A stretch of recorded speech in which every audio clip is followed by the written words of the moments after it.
ये है एक सेब। अब चाहे मैं इसको तल लूं, चाहे उबाल लूं या ऐसे ही खा लूं या चाशनी में डाल दूं, it does not change the fact कि इसका टेस्ट मुझे सेब जैसा ही आएगा। एंड ऐसे ही सेम वायरएफ वालों की रीसेंट मूवी अल्फा के साथ में भी है। इन्होंने इसको एक्सेसराइज करने की बहुत कोशिश करी है, ऊपर से डेकोरेट करने की भी, एंड एट टाइम्स ये काम कर भी जाता है, लेकिन बार बार हमको याद दिलाता है कि है तो ये वायरएफ वालों की स्पाई यूनिवर्स की ही मूवी और उसी छतरी के नीचे आएगी। वो सब कैसे, एक एक करके सब चीजें बताता हूँ, कोई स्पॉयलर्स नहीं होंगे। सबसे पहले हल्के फुल्के प्लॉट से शुरू करते हैं। तो मूवी का प्लॉट वही है जो हमको ट्रेलर्स में दिखाया गया कि बॉबी देओल का कैरेक्टर फतेह जो है वो अल्फा नाम के एक प्रोजेक्ट में काम कर रहा है और उसी की एक सब्जेक्ट है आलिया भट्ट की कैरेक्टर सीता, जो एक बहुत ही खतरनाक असैसिन है और उसी का इस्तेमाल करके फतेह बहुत सारे टारगेट्स को एलिमिनेट करवाता है। लेकिन अचानक ही एक दिन सीता की जिंदगी में एक ट्विस्ट आता है। अब वो ट्विस्ट क्या है और कैसे सीता की कहानी जाकर विक्रांत कौल के कैरेक्टर या फिर शर्वरी की कैरेक्टर्स के साथ में कनेक्ट होती है और फतेह का ऐसा कौन सा राज है जो आगे जाकर के खुलता है, ये तुमको मूवी देखकर ही पता चलेगा। लेकिन अगर मैं डायरेक्शन पे बात करूं तो इस मूवी को डायरेक्ट किया है शिव रवेल ने, जिन्होंने इससे पहले रेलवेमैन बनाया था एंड मेरे को काफी पसंद है। वो शो एक्चुअली में बहुत ही वेल डायरेक्टेड है और इसी वजह से मुझे इस फिल्म से थोड़ी बहुत उम्मीदें थी। एंड वो जो मैंने एक्सेसराइज करने की और डेकोरेट करने की बातें करी थी ना, ये शिव रवेल का काम है। ये तुमको समझ में आ जाता है कि डायरेक्शन में, सेट पीसेस में, एक्शन सीक्वेंसेस में मेहनत करी गई है। बिकॉज सबसे पहले तो मूवी की टोन जो है वो तुम्हें स्पाई यूनिवर्स जैसे बिल्कुल भी फील नहीं होती जो हम लोगों ने पठान, टाइगर और अभी रिसेंटली आने वाली वॉर मूवीज में देखी है। This one feels totally different. तुम ऐसे समझ लो कि सिद्धार्थ आनंद की वो वार्म टोन देख करके जो हम बोर हो गए थे और हमने सोचा था ना कि वॉर 2 में अयान मुखर्जी कुछ एकदम डायनेमिक लाइटिंग लेकर के आएंगे और कुछ एनवायरनमेंट क्रिएट होगा, वो हमें अल्फा में देखने को मिलता है। मतलब लाइटिंग्स का बहुत ही ब्यूटीफुल तरीके से यूज किया है। अगर दो कैरेक्टर्स आपस में बात करें तो यहाँ पे लाइट पड़ेगी और उसका 80% फेस शैडो में रहेगा। उसके अलावा कलर ग्रेडिंग पे भी काफी अच्छा खासा ध्यान दिया हुआ है। तुम इतना समझो कि हर एक सीन की एक अलग टोन पकड़ के चलती है मूवी, एंड इस वजह से ना मूवी एक काफी अच्छा मूडी एटमॉस्फेयर बिल्ड करती है। एक ऐसी चीज जो हम लोगों ने स्पाई यूनिवर्स में अभी तक एक्सपीरियंस नहीं करी। फिर कुछ शॉट्स को काफी क्रिएटिवली लिया गया है कि जैसे अनिल कपूर एक सूटकेस को घसीट करके लेके जा रहे हैं तो पहले फोकस सूटकेस पे रहता है, फिर कैमरा घूम करके अनिल कपूर के कैरेक्टर पे आता है। इसके अलावा एक्शन सीन्स जिनको लेकर हमारी एक स्पेसिफिक कंप्लेंट रहती थी हमेशा कि बहुत ज्यादा extremely heavy wire work use किया जाता है, तो आई फील ना कि इस मूवी में उन्होंने सारी चीजों का फीडबैक ले करके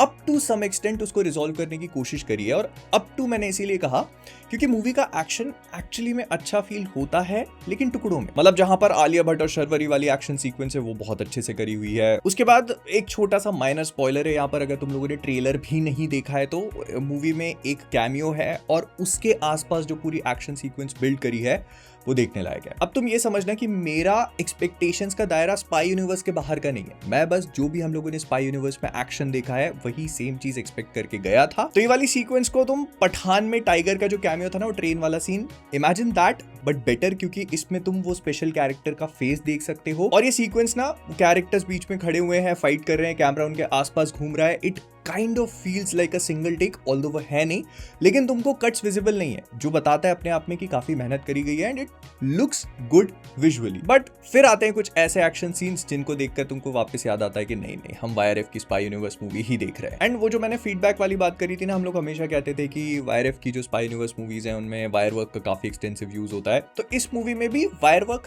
है, लेकिन उतना ज्यादा नहीं। जो एक्शन है उसको काफी ग्राउंडेड रखने की कोशिश करी गई है और ये approach is what I would like to see more in the upcoming movies, अगर स्पाई यूनिवर्स की और कोई बनती भी है तो। प्लस एक्शन काफी हेवीली स्टाइलाइज्ड है and rather than gun fights जो हम लोग बाकी इस यूनिवर्स की मूवीज में देखते आते हैं, हैंड टू हैंड कॉम्बैट पे काफी फोकस किया गया है, व्हिच लुक्स गुड। बट जहां इन्होंने बंदूकें उठाई, यू आर रिमाइंडेड अगेन कि तुम कौन से यूनिवर्स की मूवी देख रहे हो। स्पेशली एक फिनाले की सीक्वेंस है शर्वरी को लेके, फकिंग बॉन्कर्स भाई। फिर मूवी की स्टोरी पे अगर मैं बात करूं तो then again I would say कि वो जो फीडबैक था, हम लोग बोलते आ रहे हैं India Pakistan India Pakistan India Pakistan, फिर वही होगा इसमें भी, तो इन लोगों ने यहां पर थोड़ा सा चेंज करने की कोशिश करी है।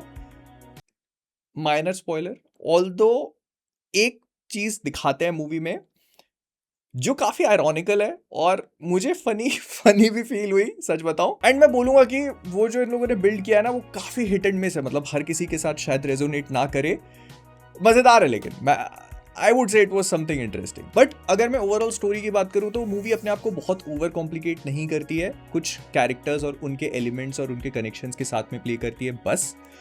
आई वुड से कि पर्सनली मुझे वो कनेक्शन उतना फील हुआ नहीं, emotionally I did not feel so much invested. लेकिन हाँ, मूवी काफी ज्यादा कन्वीनियंसेस पे प्ले करती है। मतलब भयानक ही। फिर अगर परफॉर्मेंसेस की बात करें तो शर्वरी आई वुड से काफी बढ़िया है, अनिल कपूर तो अच्छा काम करते हैं। आलिया भट्ट मुझे लगता है कि इस रोल में थोड़ा ज्यादा ट्राई हार्ड करने की कोशिश कर रही थी, फिर चाहे वो एक्शन हो, इमोशंस हो, ऐसा फील हुआ मुझे कि कई सीन्स पे वो थोड़ा ओवर जा रही थी। और एक चीज, वायरएफ वालों का वीएफएक्स वॉर 2 के बाद से काफी सिग्निफिकेंटली इंप्रूव हो चुका है। अब ये एक्चुअली में हुआ है या फिर अल्फा को इतने महीने डिले कर दिया गया उसका नतीजा है, ये तो हमको अगली पिक्चर देखकर पता चली जाएगा। लेकिन हाँ, इस वाली में वीएफएक्स काफी बेटर फील हुआ मुझे। बट अगर तुम अभी भी कंफ्यूज्ड हो कि तुमको अल्फा देखनी चाहिए या नहीं, तो देखो, मूवी स्पाई यूनिवर्स की छतरी में बनी हुई है, क्योंकि मूवी के कुछ ट्रोप्स हैं जो वायरएफ वालों का टेम्पलेट है ना, ये कहीं ना कहीं उन चीजों को फॉलो करती है। मूवी में 2 या 3 गाने हैं जिसमें से एक की भी जरूरत नहीं थी। उसके अलावा आई वुड से कि मूवी काफी एक्शन हैवी है, जो थोड़ा बहुत ठीक फील होता भी है। हाँ, बैकग्राउंड म्यूजिक का मैं उतना बड़ा फैन नहीं हूँ इसके, लेकिन अगर तुम इसके टीजर्स, ट्रेलर्स और प्रोमोस को देख करके अपनी एक्सपेक्टेशंस को ऑलरेडी बहुत नीचे ला चुके हो, तो उन्हीं सेम एक्सपेक्टेशंस के साथ अगर तुम इस फिल्म को जाके देखते हो तो maybe a good time pass और barely a go for it. I hope that helps. मैं मिलता हूँ तुमसे अगले वाले में। Thank you so much for watching. Bye bye, tata, subscribe.